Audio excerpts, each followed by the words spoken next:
գաղտնի պլան են ունեցել ընդդիմություն եւ իրենք են խնդրել Ռուսաստանին այս սահմանափակումները մտցնել։ Ինքն խնդրան Ռուսաստանին հանդես եկել եք։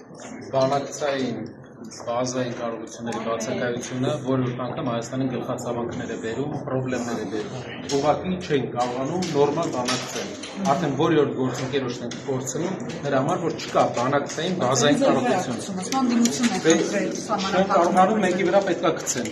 Հակապետական գործողություն մեկի վրա պետք է գցեն,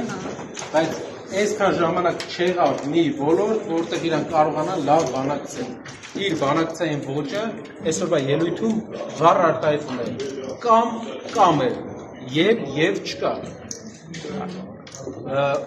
Արցախյան հակամարտության այն էտապում, երբ ինքը սկսեց բանակցել, ինքը որոշեց գնալ կամ պատերազմի, կամ զիջման, երկու տարբերակ էր իր տեսլականը, բայց կա երրորդ տարբերակները միշտ։ Դիվանագիտությունը դրա մասին է։ Եթե կամ է, ուրեմն այդտեղ դիվանագիտություն չկա արդեն։ Դիվանագիտությունը պետք է չլինի այնտեղ, որտեղ ընդամենը երկու տարբերակ է։ Հիմա պարոն Կարապետյան, ընդդիմությունը ինչ այլ ընտրակի առաջարկել է։ Նիկոլ Փաշինյանը հայտարարեց, որ իրենց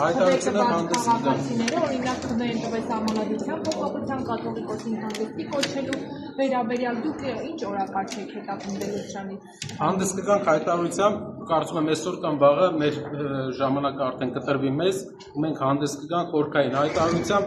թե ինչպես իր այսօրվա հայտարարությունը, իր այսօրվա խոսքը շատ վառ արտահայտում է իր մտածելակերպը բանակցությունների, իր մտածելակերպը երկում տիրող իրավիճակի։ Մի քանի տեղ ինքը բացեց խաղակարտերը վերջապես այն ինչ որ մենք ամիսներով ասում ենք, ինքը այսօր մի քիչ առաջ Ինչն է վեհապարի հետ կապված ուղիղ ասեց, որ խնդիրը Արցախի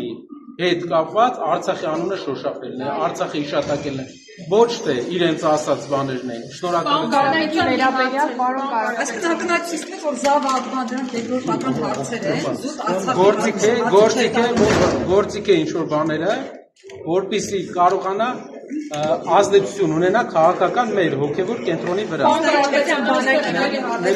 Խնդրում կարող ենք այսօր Պարոն Կարապետյան, իսկ բանակի վերաբերյալ կիսում եք Նիկոլ Փաշինյանի այդ տեսակետը, որ անվտանգային նկատառումներից ելնելով վերջին կետը դա պետք է լինի, այլ ոչ թե առաջին։ Տնտեսության հիման վրա պետք է աշխարհում ընդհանրապես տենց է, բայց մեր տարածաշրջանը ունի սպეციფიკա։ Ներողություն եմ խնդրում